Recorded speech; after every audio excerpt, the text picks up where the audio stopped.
বর্তমানে আছি দক্ষিণ করিমগঞ্জ সমষ্টির ইলাসপুর জিপির এই লঙ্গাই নদীর তীর ভেঙে হাহাকার পরিস্থিতির সৃষ্টি হয়েছে। কয়েক হাজার ফ্যামিলি এফেক্টেড, কয়েক হাজার ফ্যামিলির মাথায় এখন চিন্তার বাজ পড়েছে। লঙ্গাই নদীর বাঁধ ভেঙে কয়েক হাজার পরিবার আজকে ঘরছাড়া হয়েছে। প্রশাসনের উদাসীনতার কারণে এরকম অবস্থা হয়েছে বলে আমি মনে করি।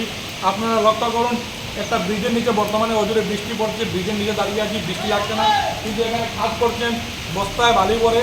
এখন যখন সজুরে 1000 কিলোমিটার গতির স্পিডে জল বেরিয়ে যাচ্ছে বাঙ্গা নদীর তীর দিয়ে, তখন প্রশাসন নাটক করছে, লোক দেখানোর কাজ করছে যে এভাবে কি দৌড়ানো সম্ভব। যেখানে বাঁধ নরম, যেখানে বাঁধ ভাঙ্গা অবস্থা, সেখানে শুকনোর মরশুমে যদি সরকার বা প্রশাসন উপযুক্ত ব্যবস্থা নিত, কাজ করতো, তাহলে আজকে এই পরিস্থিতি শিকার হতো না। সামনে কয়েকটি বাড়ি ঘর, পাকা ঘর ভেঙে চুরমার হয়ে গেছে, স্কুল ভেঙে চুরমার হয়ে গেছে। যেখানে দাঁড়িয়ে গেছে সেটা হচ্ছে একটা ইএনডি বাঁধ, সোজা নিয়ে রাস্তা ছিল, মানুষ গাড়ি নিয়ে আসা যাওয়া করতো, মানুষের যাওয়া একমাত্র রাস্তা কিন্তু আজকে বন্ধ হয়ে গিয়েছে। সোজাসুজি এফেক্টেড হয়েছে কয়েক হাজার পরিবার, একমাত্র সরকারি ডিপার্টমেন্টের বিভাগীয় কর্তৃপক্ষের গাফিলতির কারণে।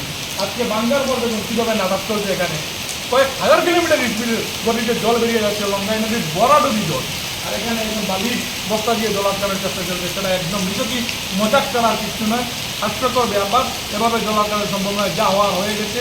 সরকার এখনই চোখ তুলে দেখুক, যেখানে বাদ ভাঙ্গা থমথমে পরিস্থিতি রয়েছে, সেখানে অনতিবিলম্বে প্রশাসনীয় পদক্ষেপ যুদ্ধকালীন তৎপরতায় কাজ করে এগুলো বন্ধ করে মানুষকে বাঁচানোর চেষ্টা লাগবে। ধন্যবাদ।